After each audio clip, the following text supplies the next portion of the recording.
Boa noite.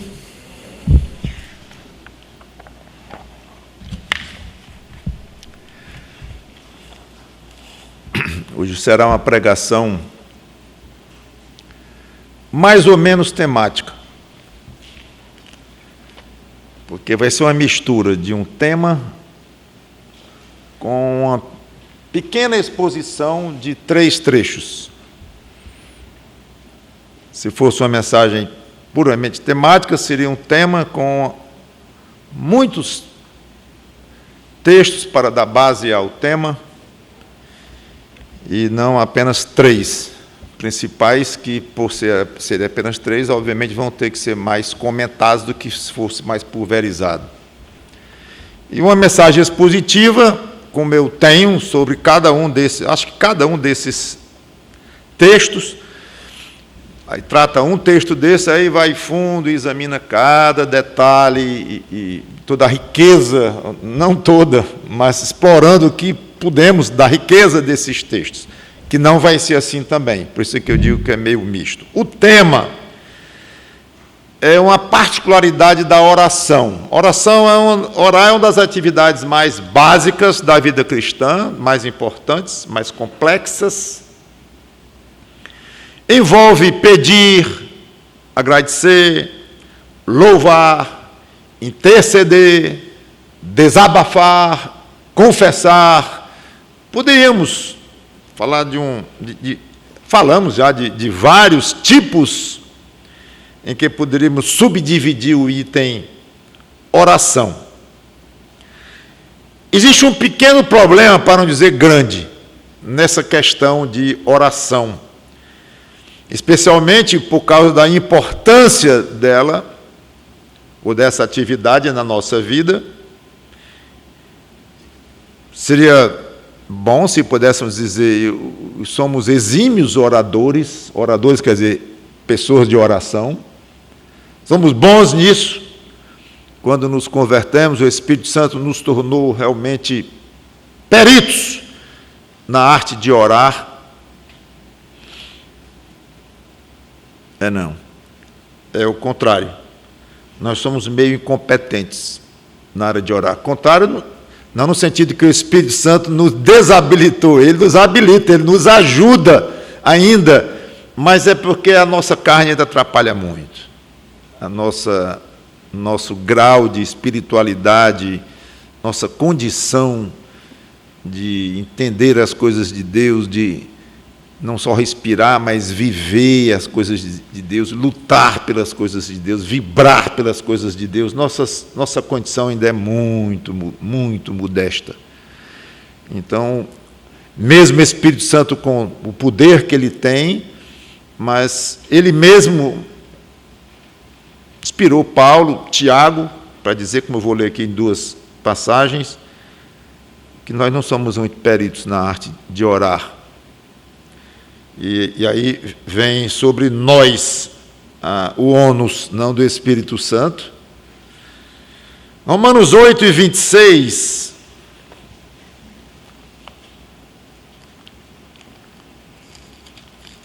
Isso aqui é para introduzir o nosso assunto.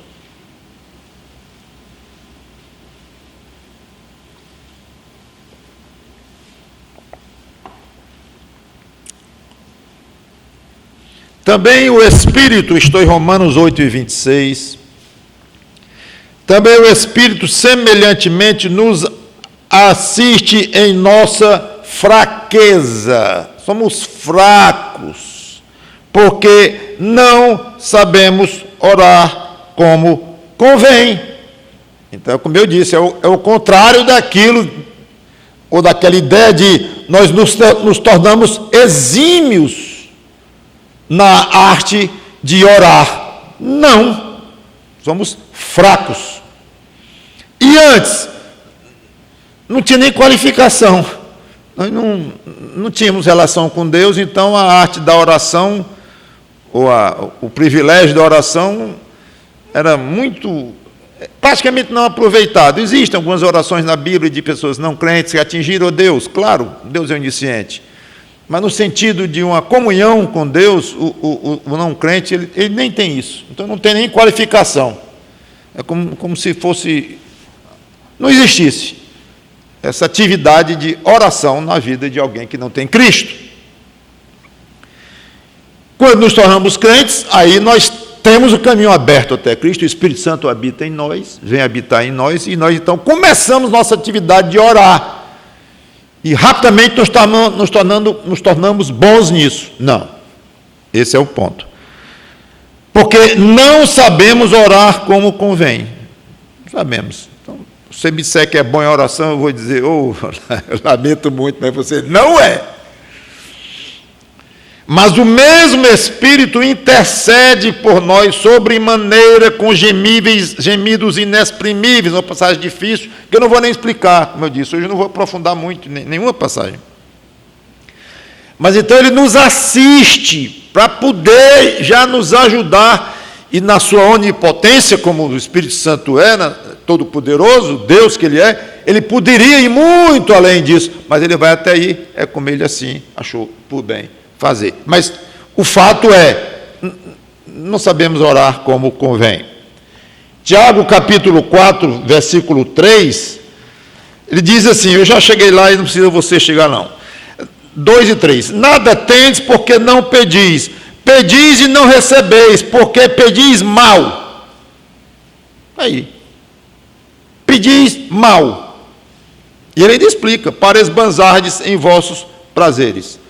Muitas das nossas orações são egoístas, são mal feitas, e aí está a explicação, porque muitas vezes nós não recebemos o que pedimos. Eu quero concentrar esta pregação e a próxima em um tipo de oração, um tipo da vasta atividade de orar, um só, pedir. Como eu disse, podemos pedir, agradecer, louvar, interceder, só sobre pedir. Vamos falar só sobre pedir. E dentro do subtipo de pedir, eu vou enfatizar atitude ao pedir. Estão vendo como é vasto o assunto de oração, como nós poderíamos abrir. Existem livros sobre o assunto, inteiros. Juntamente com essa atitude de pedir, ou ao pedir, nós vamos ver algo impressionante. Como o próprio Deus é sensível a essa questão de atitude. E a importância de estudarmos uma atitude correta ao pedir é exatamente a importância dela reside exatamente no fato de que Deus é sensível. Por que é tão importante pedir corretamente, ou com a atitude correta? Porque isso sensibiliza a Deus, e vice-versa. Uma atitude errada pode atrapalhar nossa oração diante de Deus. Nós mesmos compreendemos isto. Quando uma pessoa vem pedir algo a nós, com atitude errada, estraga o pedido.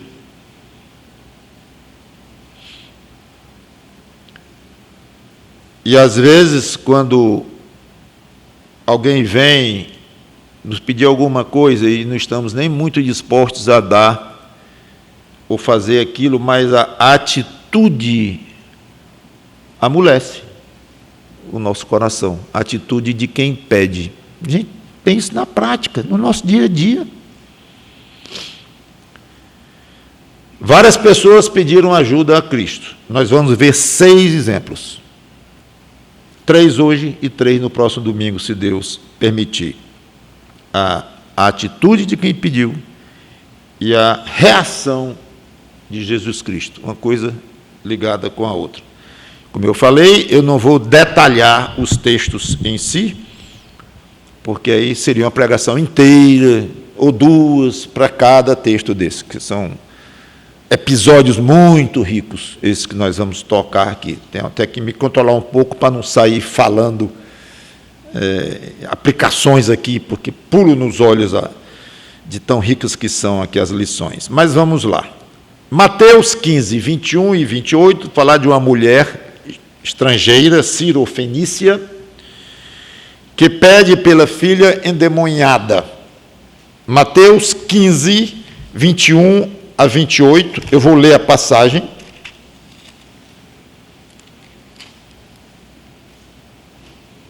Diz assim: partindo Jesus dali, retirou-se para os lados de Tiro e Sidom.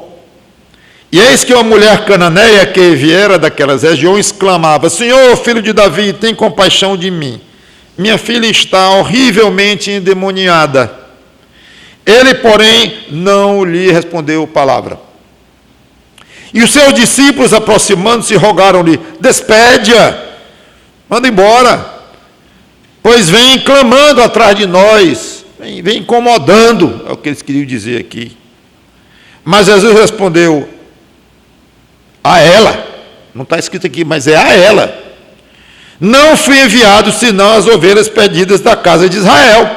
Ele atendeu praticamente o que os discípulos sugeriram. Ela, porém, veio e o adorou, dizendo: Senhor, socorre-me. Então ele, respondendo, disse: não é bom tomar o pão dos filhos e lançá-lo aos cachorrinhos. Ela, contudo, replicou: sim, Senhor, mas os cachorrinhos comem das migalhas que caem da mesa dos seus donos. Então ele lhe disse, Jesus: ó mulher, grande é a tua fé, faça-se contigo como queres. E desde aquele momento a sua filha ficou sã. Vamos orar.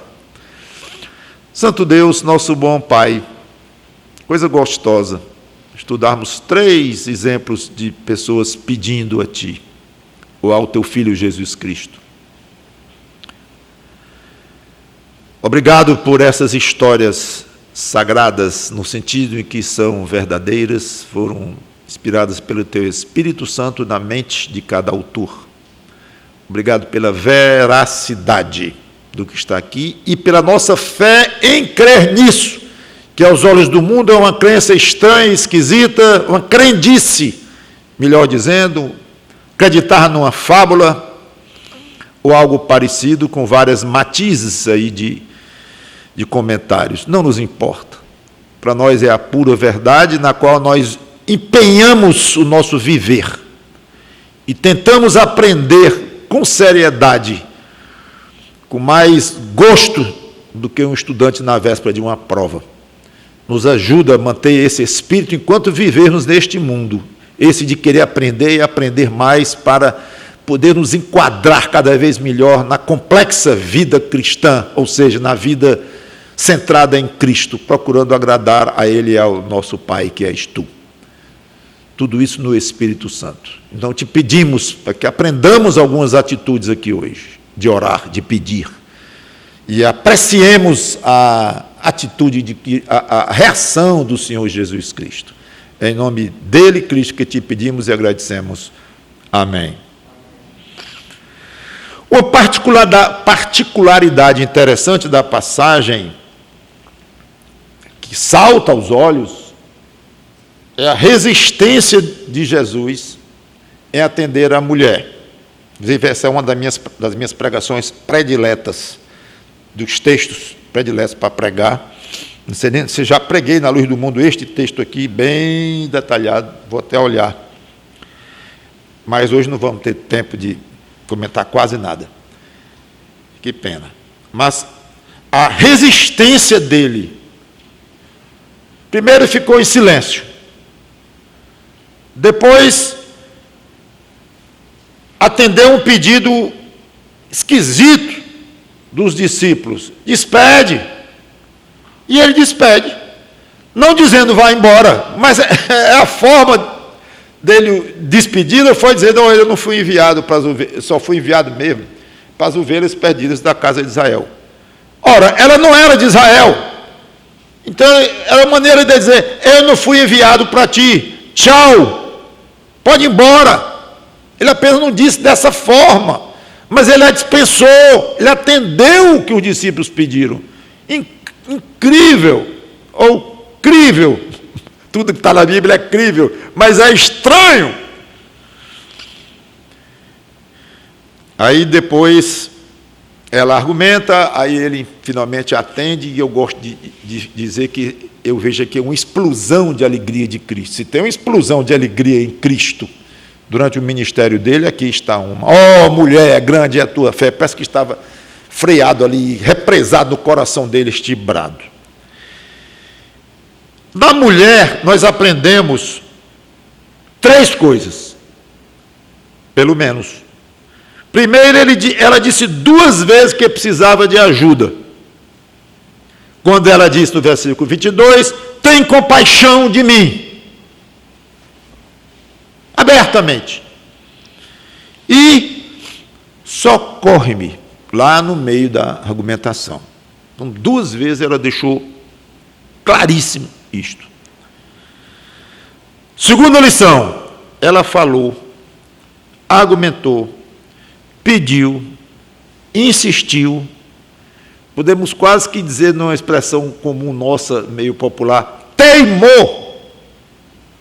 Não é muito usado, eu acho que esse verbo hoje. Teimou com ele, mas poderíamos, ela teimou aqui. Agora, a teimosia pode ter um aspecto negativo, de um menino teimoso que não obedece à mãe, ou coisa assim, que obviamente não tem esse sentido aqui ao aplicar a ela, porque não tem nada de desrespeito nisso, nem desobediência, ou coisa assim, mas de uma teimosia no sentido bonito, de insistência, de não abrir mão daquilo que ela queria, e ela queria uma coisa muito saudável, a cura da própria filha. Tudo bem. Nada a fez desistir, nem a resistência 3 vezes dele, 3, atrás da outra. E por fim ela mostrou muita confiança que Jesus a atenderia. Por trás dessa insistência dela, é claro que residia uma convicção de dizer, ele vai me atender. Mas não, ele vai me atender, ele vai, ele tem que, ele vai. Sem falar do que ele pode, tudo isso nós poderíamos explorar, mas eu quero focalizar na parte em que ela tinha confiança, até onde a gente pode ver, de que Jesus a atenderia. Para nós a aplicação é óbvia de cada uma dessas lições dela. Diga diretamente para Deus quando for orar pedindo alguma coisa. Senhor, me ajuda. Eu quero isto. Não arrudeie. Exponha precisamente o seu estado. Eu estou liquidado. Eu estou arrasada. Eu não aguento mais um dia. Não sei se você já passou pela situação de alguém vir lhe pedir alguma coisa e começa a rodear, e conta história ali, conta história acolá, e isso, aquilo, e você já está vendo, obviamente, que ali é um pedido, e acaba dizendo assim, diga logo, o que você quer? Diga logo, diga logo. É curioso que Eclesiastes, que entendemos foi escrito pelo grande rei Salomão, tem uma passagem que diz para sermos breves diante de Deus. Breve. Eclesiastes 5:2.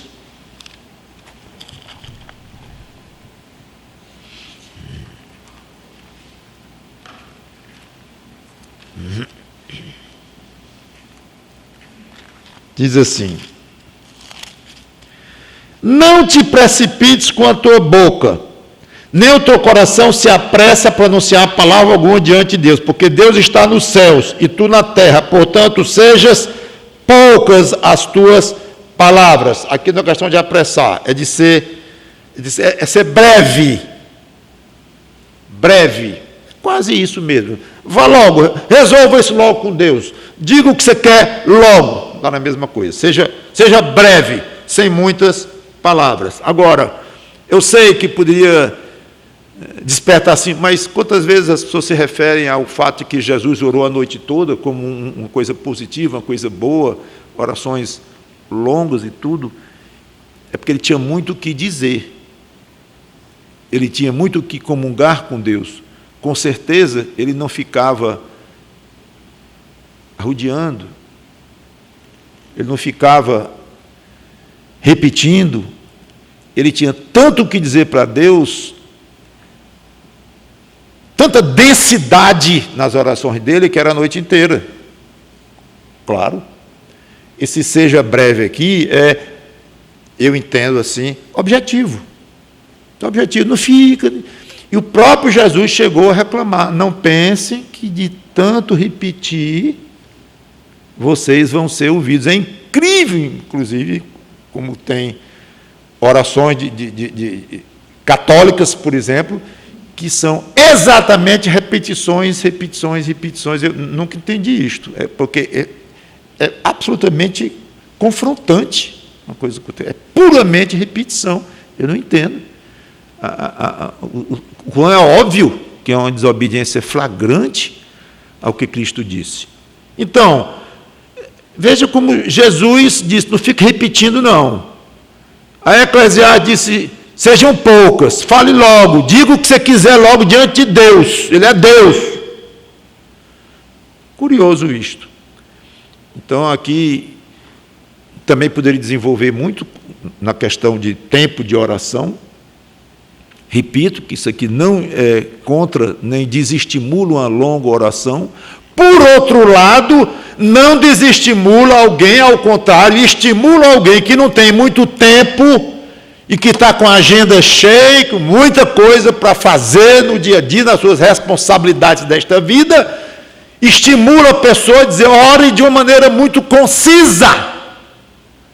É tão válido quanto uma oração longa que seja consistente, porque é melhor uma oração consistente, do que uma oração longa que não tenha consistência, que você vai, se desliga e pensa outra coisa: já mudei aqui minha cabeça, volta de novo, aí repete o que já tinha dito. Aparentemente Deus não gosta desse tipo de oração. Seja breve, seja preciso naquilo que você quer dizer. Agora, se você quer dizer coisas consistentes durante 2 horas, diga. E certamente vai alegrar o coração de Deus. Espero que tenham entendido até aqui. Então, a mulher foi direta, falou pouco, mas ali bem claramente que ela estava precisando tremendamente de ajuda. Não deixou nenhuma dúvida. Segundo, insista, mesmo que pareça que Deus não vai responder. O próprio Jesus reconheceu que há ocasiões em que parece que Deus está demorado em atender.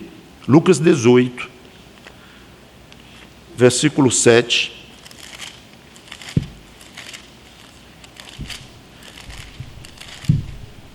Lucas 18, versículo 7.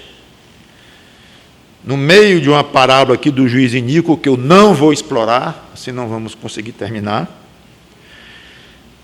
Não fará Deus justiça aos seus escolhidos, que a Ele clamam dia e noite, embora pareça demorado em defendê-los? Pronto, independente do contexto da parábola do juiz iníquo e tal, mas é óbvio, a própria afirmação de Jesus Cristo deixa claro: há situações em que Deus parece demorado em defender o crente ou em atender o crente. Então, se o seu coração insiste ou indica para você continuar insistindo em orar por aquele, ou pedir, que é o nosso assunto, por aquele assunto, e dentro da condição segundo a tua vontade, que deve ser implícita em toda e qualquer oração, então, insista. Aliás, no mesmo capítulo 18, Jesus, ao contar a parábola do juiz, chamada do juiz iníquo, ele começa dizendo, Lucas 18:1, disse-lhe Jesus uma parábola sobre o dever de orar sempre e nunca esmorecer. Então aqui ele já focaliza o ponto central da parábola dele, é a insistência na oração. Insista.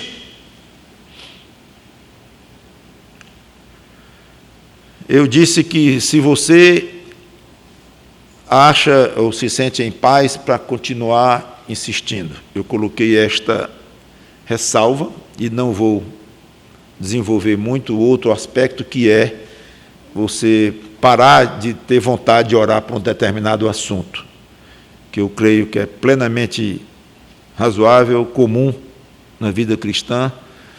Teve personagens bíblicos que foram parados no meio da oração por Deus. Para!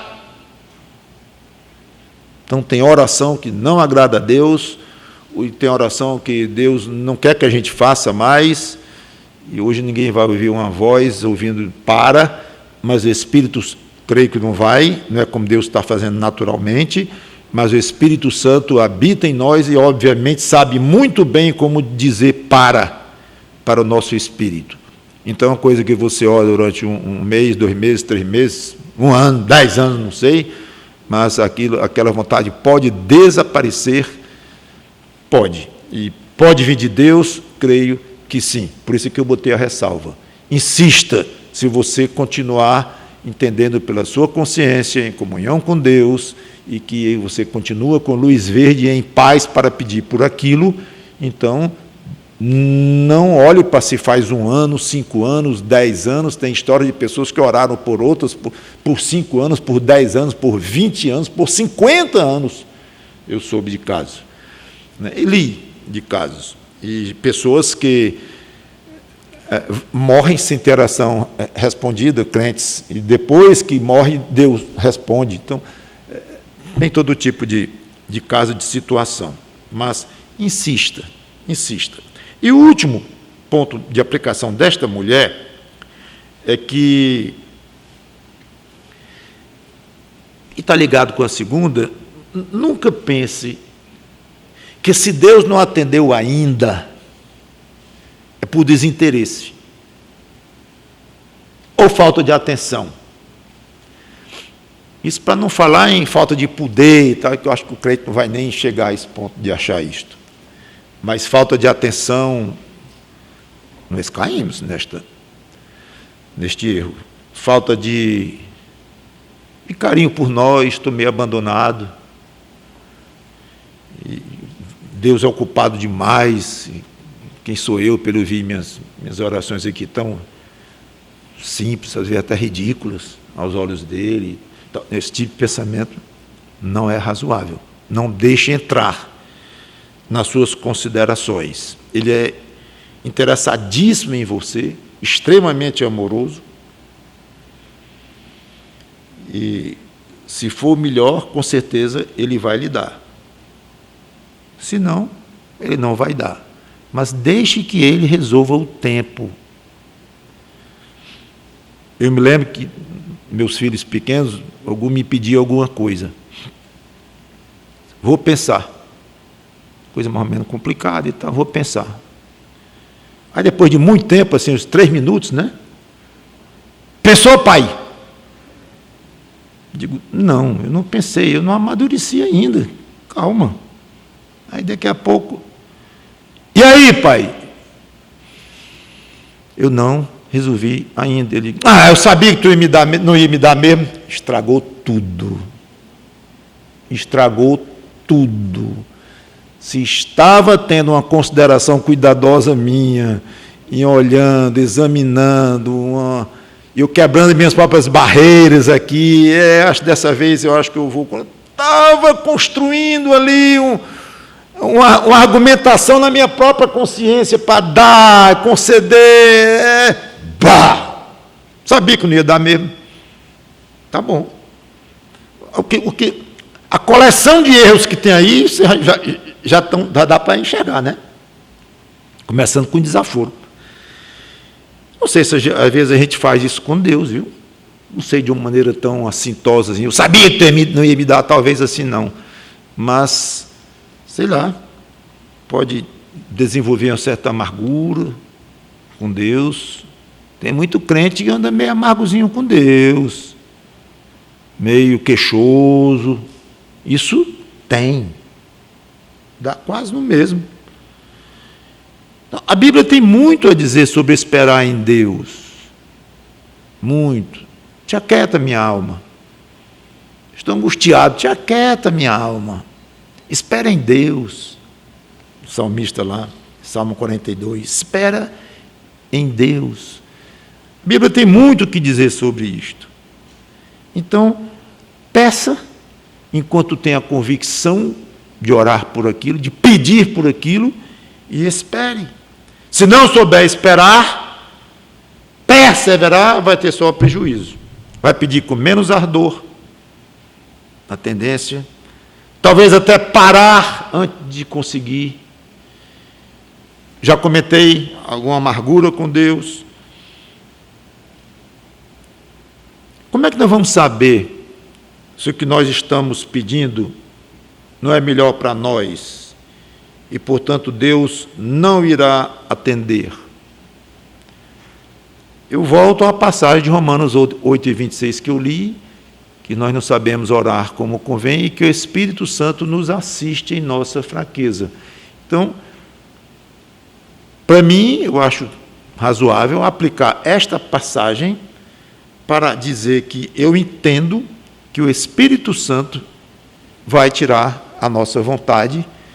Ao deixar de interceder por nós, ele vai, ou deixar de interceder, eu não sei o sistema como ele trabalha, os bastidores do trabalho do Espírito Santo em assunto tão complexo e misterioso, mas eu entendo que ele vai murchar em nós esse desejo. Então, enquanto você continua em paz com Deus, continue orando e não se preocupe muito porque que Deus não atendeu ainda não. Eu acho que ir atrás do motivo, por que será? É por isso, por aquilo, por aquilo. Não. Ora, se você encontra alguns defeitos na sua vida e quer melhorar e aperfeiçoar, ótimo. Mas ficar direcionando e dando o motivo que você não está sendo respondido ainda por isso ou por aquilo, é muito complexo. Não sei quando for alguma coisa muito evidente. Mas isso é muito misterioso. Muito. Pedir em oração é misterioso. Peça, peça, peça e aguarde. E Deus lhe ama e tem interesse por você. Segunda passagem, Marcos capítulo 9. Aqui nós deixamos para trás a mulher cirofenícia. Mas para uma outra situação.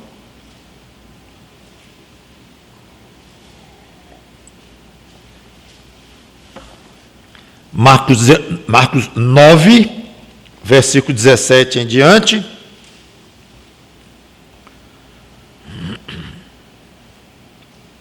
E pondo Jesus a caminho, correu um homem ao seu encontro e, ajoelhando-se, perguntou-lhe: Bom mestre, que farei eu para... Desculpe, eu estou no capítulo 10. Então, voltando, Marcos 9, 17, eu vi que não estava correto. Então, contexto, Jesus voltando do Monte das Oliveiras, voltando do chamado Monte da Transfiguração, quando ele foi transfigurado, o contexto é esse aqui. Aí diz: e logo toda a multidão, ao ver Jesus tomada de surpresa, correu para ele e o saudava, que ele estava descendo um monte ali, com Pedro, João e Tiago. Então ele interpelou os escribas, quer que discutisse com ele. E um dentre a multidão respondeu: Mestre, trouxe-te o meu filho possesso de um espírito mudo, e este, onde quer que o apanha, lança-o por terra, e ele espuma, rilha os dentes, e vai definhando. Roguei até os discípulos que o expelissem, e eles não puderam.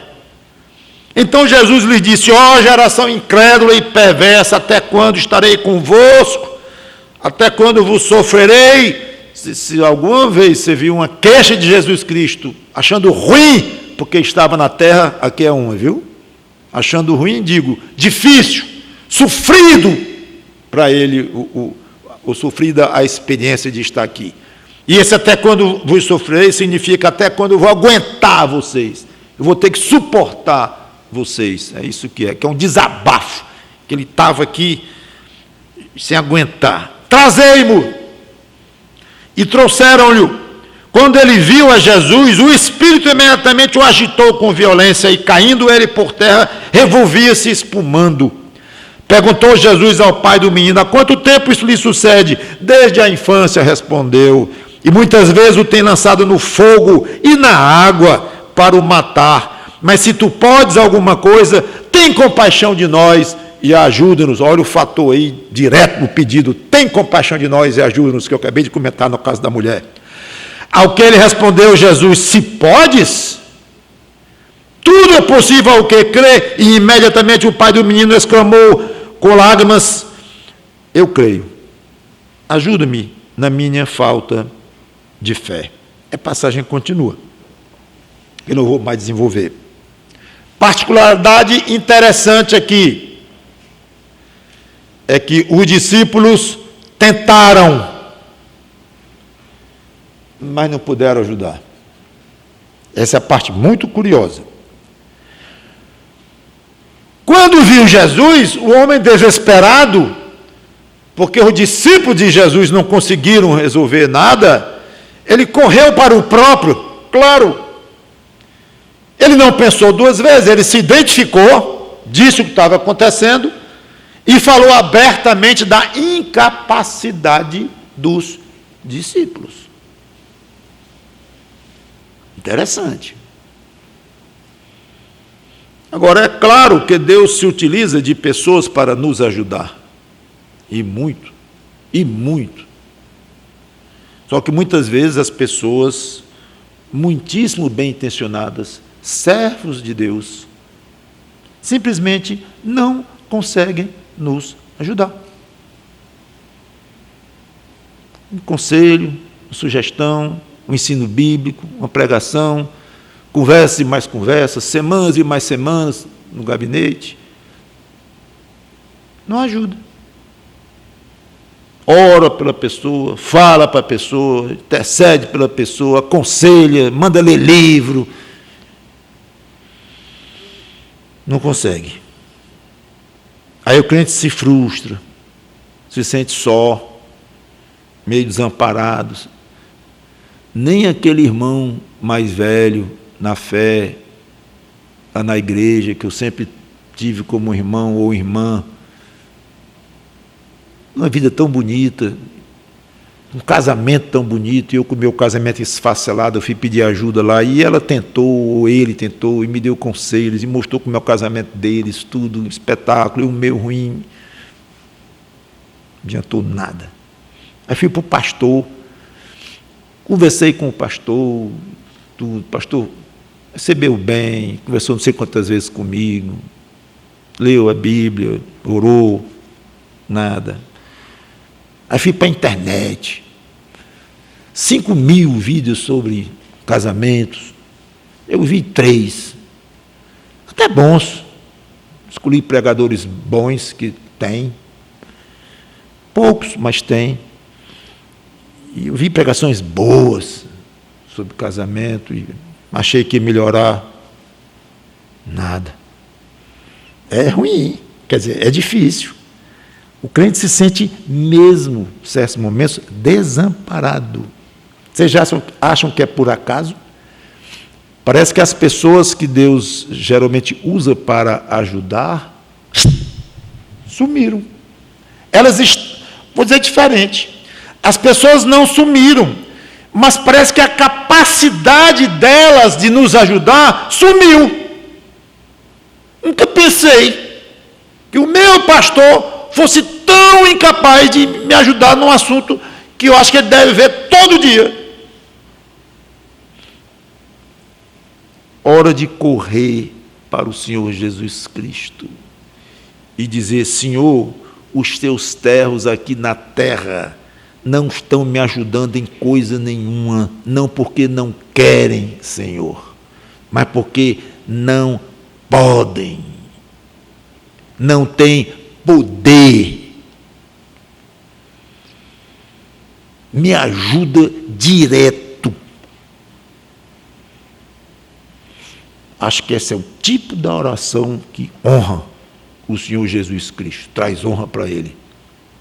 E digo mais, traz zero desonra, para o pobre do pastor que tentou ajudar e não conseguiu, para o outro irmão lá que tentou, zero desonra, nenhum demérito.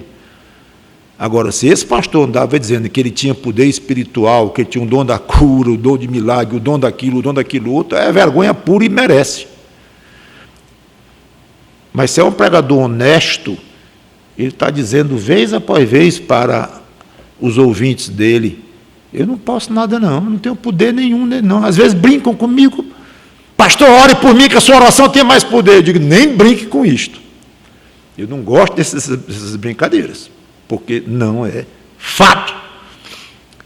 Então, não é motivo nenhum de desonra ou de vergonha para quem não conseguiu ajudar, não. Nós somos servos inúteis.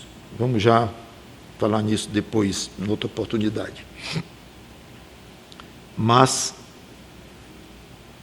esse é o tipo do pedido que exige fé. Não estamos vendo Jesus pessoalmente. O pastor a gente enxerga, vê, conversa com ele. Pode até ser que o pastor, se for dos emotivos, chore junto com a pessoa, ri com a pessoa, mas quer ajudar a pessoa.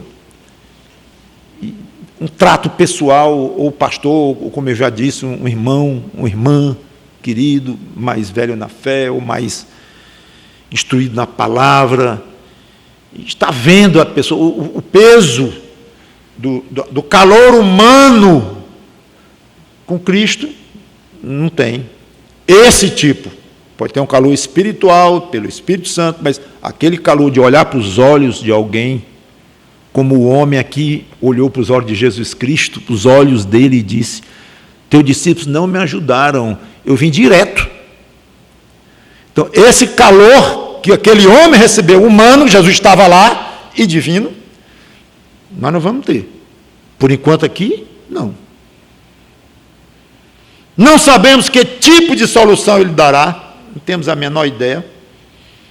Quando é um ser humano que a gente vai pedir ajuda, ele diz, não, eu vou orar por você, ou eu vou lhe indicar um livro para você ler, e vamos marcar aqui. Então, você vê, é mais tangível o tipo de ajuda que ele quer lhe dar. Quando vai, vamos conversar amanhã, 9 horas da manhã. Não vejo a hora de chegar amanhã, 9 horas da manhã, para conversar com aquele irmão, com a irmã, com o pastor, o tempo marcado. Não vai ouvir Jesus dizer, eu ouvi sua oração. Nem que ele ouviu. Nada, você fala, ora, chora, diz amém, vai dormir morto, cansado e agora?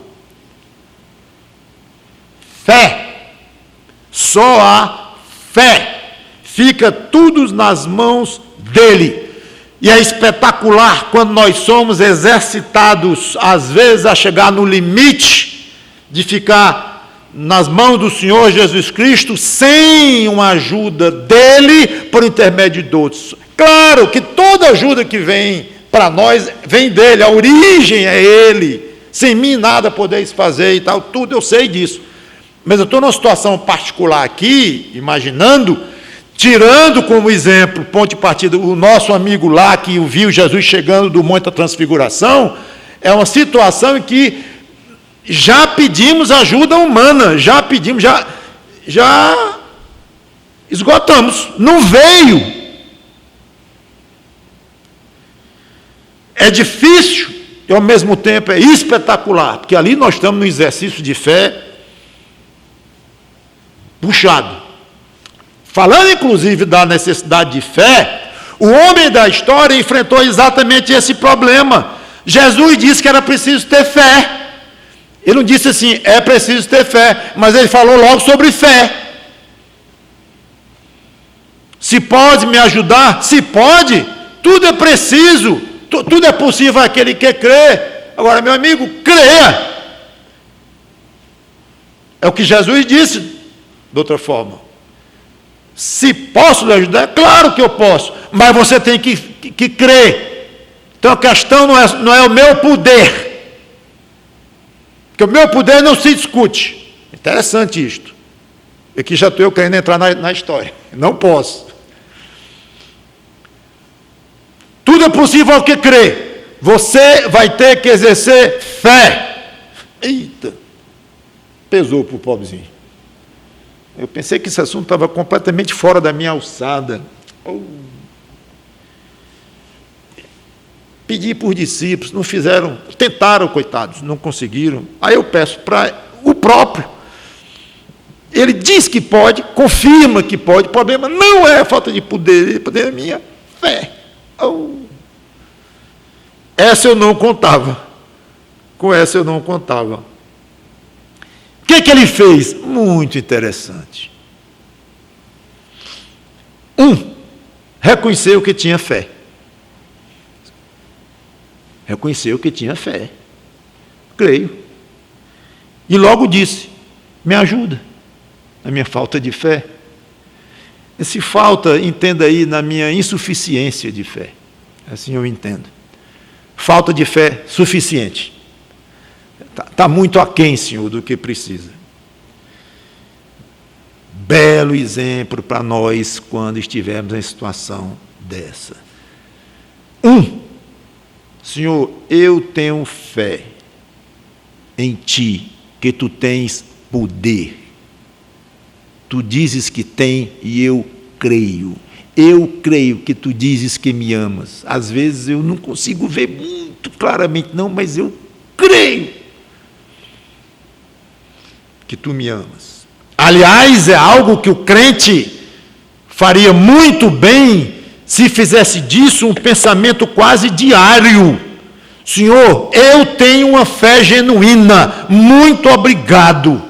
Eu tenho fé. É o que eu tenho de mais precioso na minha vida. Antes de ver como é que está a poupança, antes de ver se o salário aumentou ou baixou, antes de ver se aumentou no supermercado e a sua renda, a sua capacidade de compra diminuiu, antes de qualquer coisa, Senhor, o que eu tenho de mais precioso na minha vida é meu marido, é minha mulher, não, é meus filhos, é sua fé, para não dizer o seu Salvador, mas a sua fé é que lhe levou ao seu Salvador. Então reconheça que tem fé, tem. Se você é crente, claro, se alguém que não tem Cristo como Salvador entender minhas palavras aqui da maneira que quiser, é um desastre. Que, aliás, muitos dizem, né, por aí eu tenho fé. Tenha fé que é o importante. Fé em quê, meu amigo? Fé no microfone? Não, fé.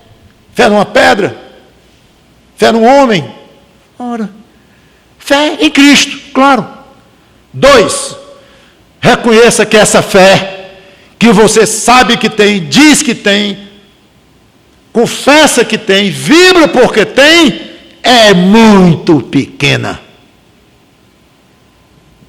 É muito pequena. Pastor, peraí, minutinho, quem é o senhor? Com todo respeito, quem é o senhor para dizer que a minha fé é pequena?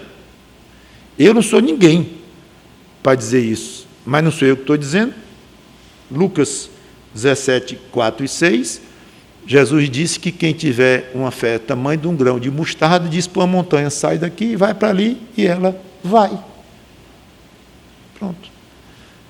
Então você vem me convencer que a sua fé é grande? Porque quem tem fé do tamanho de um grãozinho, é bem pequenininho, um grão de mostarda, manda um monte sair do lugar. Então aí tem o padrão. Agora eu sei que não há um método de medir a fé. Pastor, minha fé é maior do que a sua. Tipo da afirmaçãozinha deslocada. Ou o contrário, pastor, você é pastor, sua fé é muito maior do que a minha. Não diga isto. Não diga, você não sabe o tamanho da minha, nem eu sei. Eu não sei medir. Se eu tenho uma medida, é um grão de mostarda. É a medida que eu tenho. E a minha não chega perto. Então, por favor, assuma que a sua fé é pequena, porque ela é pequena. Então, ore de coração. Senhor, eu tenho uma fé muito fraca. Eu não estou nem muito convicto de que Tu vais me atender. Eu tenho fé, é genuína. mas o tamanho dela é triste. E a perfeição dela está longe. Então, eu estou querendo algo que meus amigos e meus irmãos em Cristo não puderam me dar. Meu pastor, pastores não puderam me ajudar. É eu e tu direto aqui. E eu tenho fé pequena, me ajuda, porque poder tu tens. Carinho comigo tu tens. Esse assunto é muito misterioso. Mas tu disseste para o homem, lá no pé do monte, que ele tinha que crer. Tu disseste, então tinha algo dependendo dele ali. E ele disse que cria, mas que era pequeno e pediu, mas me ajuda, e tu ajudaste. Curaste o filho dele. Então, mesma coisa comigo, Senhor, me ajuda. Minha fé é pequena, mas eu não tenho a quem recorrer mais. Isso toca o coração de Cristo. Esse tipo de honestidade, de sinceridade e também de segurança na fé. Não esqueça a parte que o homem disse, eu creio. Essa parte é fundamental. Eu creio. Se você se dissociar da sua fé salvadora, duvidar que você tem essa fé, você pode estar em maus lençóis, até com relação à sua própria paz de que é uma pessoa salva. O que lhe mantém salvo, lhe manterá eternamente a sua fé, pequena, mas legítima, imperfeita por enquanto, mas verdadeira, genuína, selada pelo Espírito Santo. Isso é fundamental, mas é pequena. Então, me ajuda e me dá paciência para aguardar a tua resposta. Terceiro e último, Lucas 18, 9 a 14.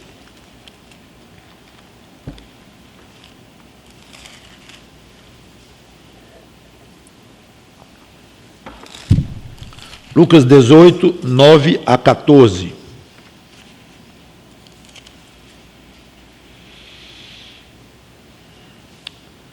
Famosa parábola do fariseu e publicano. Acho que eu preguei algum tempo, não muito tempo aqui na igreja, mas como eu vou só focalizar esse ponto. Propôs também esta parábola a alguns que confiavam em si mesmos por se considerarem justos e desprezavam os outros. 2 homens subiram ao templo com o propósito de orar. Um fariseu e o outro publicano. O fariseu, posto em pé, orava de si para si mesmo. Essa expressão é um espetáculo. De si para si mesmo. Não passou do teto da sinagoga ou do templo. Ó Deus, graças te dou, porque não sou como os demais homens, roubadores, injustos e adúlteros, nem ainda como este publicano. Olha só ao lado dele, o pobre do publicano ali. Nem como este aqui, que presumes que ele nem conhecia. Não sei. E se conhecesse, não melhorava a situação dele, não. Jejuo 2 vezes por semana e dou o dízimo de tudo quanto ganho. Esse aqui é um histórico, né? Um currículo.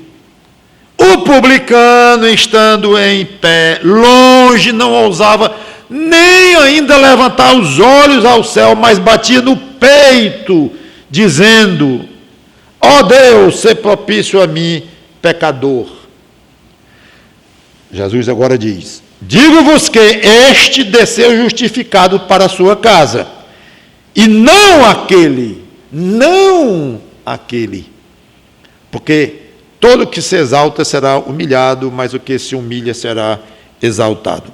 Um ponto a enfatizar aqui, a convicção do homem de que era pecador e, portanto, indigno de pedir e receber alguma coisa de Deus.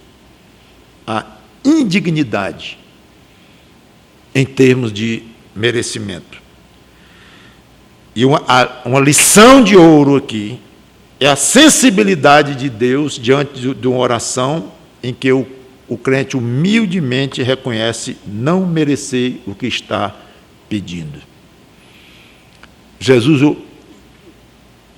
Deus viu uma oração, dentro da parábola de Jesus, Deus ouviu uma oração, ouviu a outra, recusou terminantemente uma e aceitou graciosamente a outra. Estão vendo como a atitude encontrou respostas diferentes de Deus,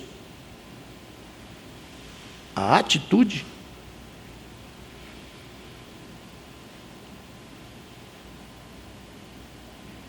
Deus é sensível ao crente que humildemente reconhece não merecer o que está pedindo.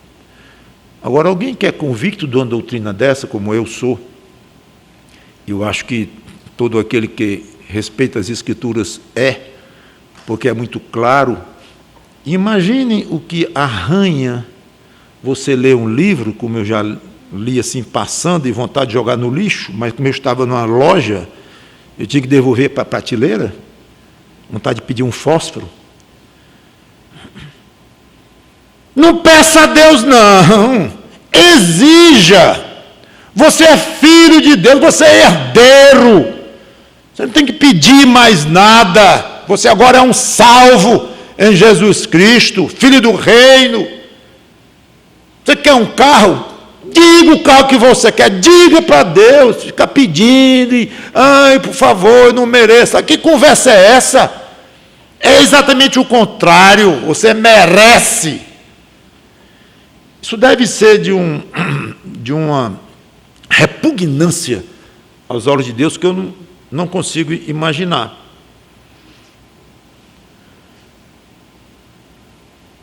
Você se tornou filho de Deus pela pura misericórdia e pela graça de Deus. Só isto. Que você é filho de Deus, é. E o problema de heresias é que eles misturam verdades com mentiras. Você é um filho de Deus, é. Nada que você faça vai deixar de ser um filho de Deus, você é verdade. Tem muitas verdades aí misturadas com mentiras e com inverdades ou invenções. O problema é que você continua cometendo pecados e ofendendo a Deus, mesmo já sendo filho. Então você não merecia ser filho. Daí é mais fácil compreender. Mas continua sem merecer ser filho por seus méritos. Essa é a questão. Você continua pecando. Como é que você vai merecer exigir o amor de Deus se você peca ainda e ofende a Deus? Ofende. É uma ofensa que não vai mais ser usada contra você no tribunal para lhe condenar, certo? Foi quebrado o poder desta ofensa de lhe condenar. Mas não de deixar de ofender a Deus e de cada vez ser requerido o mérito de Cristo para cobrir, aplacar a ira de Deus sobre os nossos pecados.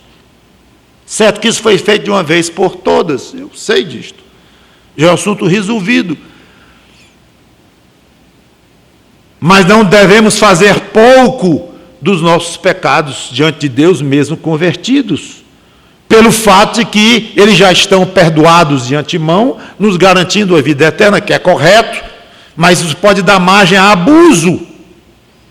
E não devemos fazer isto.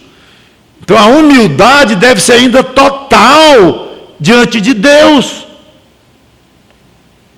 Senhor, eu não mereço nada. Nunca fale com espírito de exigência diante de Deus, como se Ele tivesse a obrigação de lhe dar alguma coisa. Certa vez Cristo falou algo mais duro, quando Ele nos colocou no nosso devido lugar. Ele disse: vós sois servos inúteis. Está lá, não vou ler, já estou encerrando, Lucas capítulo 17, versículo 10.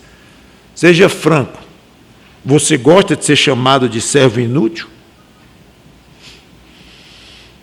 Eu também não. Sabe qual é o problema? É que nós somos. Quer você goste, quer você não goste, quer eu goste, quer eu não goste. Nós somos. Se Ele disse que nós somos, é porque nós somos. Então, o melhor, o mais sábio, é enfrentar a realidade, entender que não pode ser agradável a Deus os pecados que nós cometemos na nossa carne, ferir nosso orgulho próprio e dizer, é mesmo, somos servos, sou um servo inútil.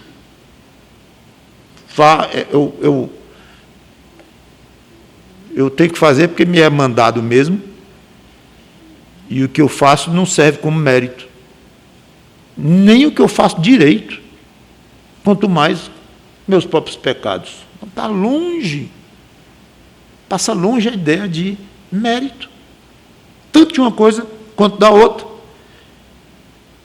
Agora, o crente, quando age assim, eu não tenho dúvida de que o Espírito Santo, na sua ação santificadora, ele nos ensina a achar até agradável o fato de sermos servos. Só em sermos servos já é um privilégio para nós, inúteis ou não.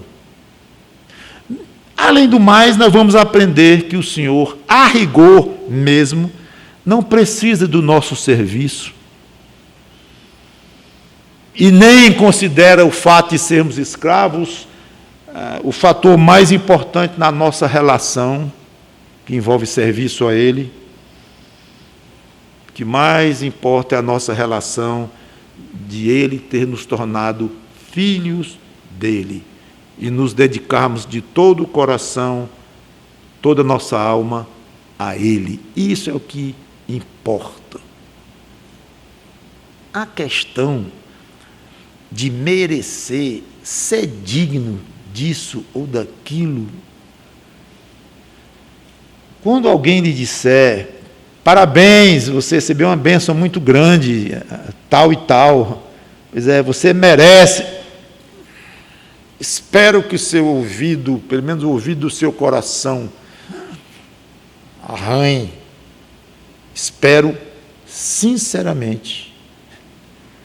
Obrigado, irmão. Não sei se eu mereço não, mas só a pose, né? Já mostrou que você acha que merece sim. Não aceite isso não. Você não merece coisa nenhuma. Você não merece o pão que você está comendo, a água que você está bebendo, não merece nada. Não merece a mulher que você tem não, nem o marido, nem os filhos que você tem, não merece nada, sua saúde, seu dinheiro, não merece coisa nenhuma. Merece o inferno. Quer falar de merecimento? Vamos lá? Vamos, inferno. O salário do pecado, o preço do pecado é a morte, e pecado é o que você tem muito. Então, você quer falar de merecimento? Morte eterna, fogo. Aí, agora estamos falando da linguagem bíblica para falar de merecimento. Então, você não merece a salvação, você não merece os galardões, eu não mereço coisa nenhuma da parte de Deus, nada. Só muita misericórdia, e é o que nós tivemos abundantemente, e é aí que nós encontramos a salvação, foi por essa misericórdia, não por merecimento. Quando for pedir algo a Deus, encerrando o nosso assunto, encerrando mais ou menos, que tem mais 3, nunca coloque o assunto mérito.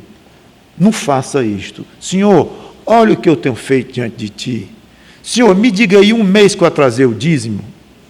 Já começou muito ruim esta oração. Senhor, tu viste o tamanho da ofensa que eu sofri anteontem? E aquele desculpe, Senhor, e aquele cidadão veio me pedir desculpa, perdão, e eu perdoei. Tu viste, Senhor, perdoei mesmo. Senhor, agora eu estou te pedindo umas coisas. Senhor, olha aí minha ficha, conta corrente. Não faça isto. Se veja apenas como um pecador perdoado. Mas ainda um pecador, quanto mais, se disser que não peca, é mentiroso. Então, como é que um pecador tem coragem de querer dizer para Deus que merece alguma coisa, mesmo que esse pecador seja agora um filho de Deus?